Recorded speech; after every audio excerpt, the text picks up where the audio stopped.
আজকে আমরা তোমাদেরকে পড়াবো বাড়ির কাছেই এত উদ্ভিদ। খুব সুন্দর একটা চ্যাপ্টার। এতে তোমরা এই চ্যাপ্টার অনেকটাই তোমরা জানো। তোমরা বাড়ির বাইরে যদি বেরো তবে দেখবে বিভিন্ন ধরনের গাছপালা রয়েছে, ছোট বড় গাছ রয়েছে।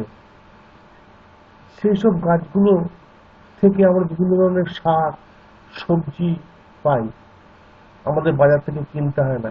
তুমি তোমার বাড়ির চারপাশে খোঁজ করে দেখবে, বিভিন্ন ধরনের শাক সবজি তুমি কিন্তু নিজেই জোগাড় করতে পারবে এবং বাড়িতে মাকে রান্নার জন্য দিতে পারবে। তাহলে তোমাকে আগে জানতে হবে কোন সবজিগুলো আমরা খেতে পারি, কোনগুলো আমরা খেতে পারি না। দেখো তো, বাড়ির চারপাশে যদি আমরা ঘুরি, যদি গাছপালা আমরা চিনি, তাহলে কিন্তু এই ঝুড়ি ভর্তি করে টাটকা সবজি আমরা তুলতে পারবো, যেগুলো বাজার থেকে আমরা কিনে নিয়ে আসি। এই কিন্তু কিনে আনার কোনো দরকার নেই। সুন্দর, দেখেছো? বাড়ির পাশে দেখেছো এরকম পুঁই শাক? এইগুলো হচ্ছে মিটুলি। এই দেখেছো লাল লাল রঙের মিটুলি? এইগুলো হচ্ছে মিটুলি। এই যে লাল লাল রঙের পাকা মিটুলি। ভেজে ভাতের সঙ্গে খেতে যে কি সুন্দর লাগে! মিটুলির চচ্চড়ি, পুঁই শাকের চচ্চড়ি অপূর্ব খেতে লাগে। তাহলে এটা কিন্তু আমাদের বাড়ির চারপাশে হয়েই থাকে। এই যে দেখছো, এই যে এক ধরনের শাক, ডাঁটা শাক বলি। হুম, এটা কিন্তু এক ধরনের ডাঁটা শাক। এই শাক কিন্তু চচ্চড়ি করে খেতে খুব সুস্বাদু। কচু শাক, দেখেছো? হ্যাঁ, সুন্দর দেখতে কচু শাক। এটা ছোট কচু গাছ, এটা বড় হলে এই শাক খুব ভালো। এই কচুর ডাঁটিগুলো, এই পাতার ডাঁটিগুলো, এই পাতা এই পাতাগুলো যদি আমরা ভালো করে খাই, এই যে পাতা আমরা, এই যে ডাঁটি দেখতে পাচ্ছ, এই ডাঁটিগুলো কিন্তু শাক হয়, আমরা চচ্চড়ি করে রান্না করে খেতে পারি। দেখেছো কি সুন্দর পুঁই শাক চারিদিকে রয়েছে, কি সুন্দর পালং শাক। ওহ, সুন্দর খেতে পালং শাক।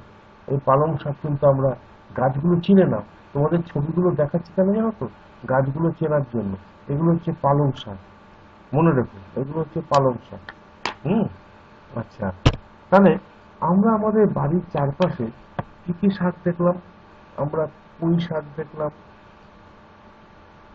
আমরা পালং শাক দেখলাম, আমরা কচু শাক দেখলাম। আচ্ছা, আর এক ধরনের তোমাদের দেখাবো, সেটা হচ্ছে ঢেঁকি শাক। ঢেঁকি শাক পাওয়া যায়। আচ্ছা, কলমি শাক পাওয়া যায়, কলমি শাক পাওয়া যায়।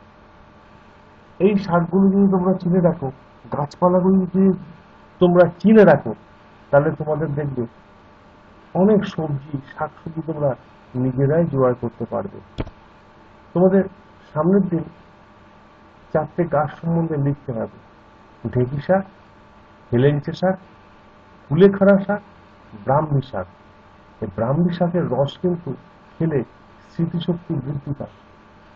আমাদের মস্তিষ্কের যে স্মৃতিশক্তি, সেটা কিন্তু বৃদ্ধি পায়। কুলেখাড়া খেলে কিন্তু আমাদের, কুলেখাড়াতে আয়রন আছে, আমাদের রক্ত বৃদ্ধি পায়। হেলেঞ্চে শাক আমাদের পেটের পক্ষে খুব ভালো। ঢেঁকি শাকও খুব উপকার। তোমরা বাড়িতে গিয়ে বাবা মা কাকা কাকিমাকে বলবে যে আমাদের স্যার বলেছেন যে ঢেঁকি শাক, হেলেঞ্চে শাক, কুলেখাড়া, ব্রাহ্মী এইগুলো চিনিয়ে দিতে, এবং এই গাছগুলো সম্বন্ধে কিরকম কি, গাছগুলো কতটা উচ্চতা বা কিরকম কি পাতা, এই সম্বন্ধে কিন্তু তোমরা লিখে আনবে।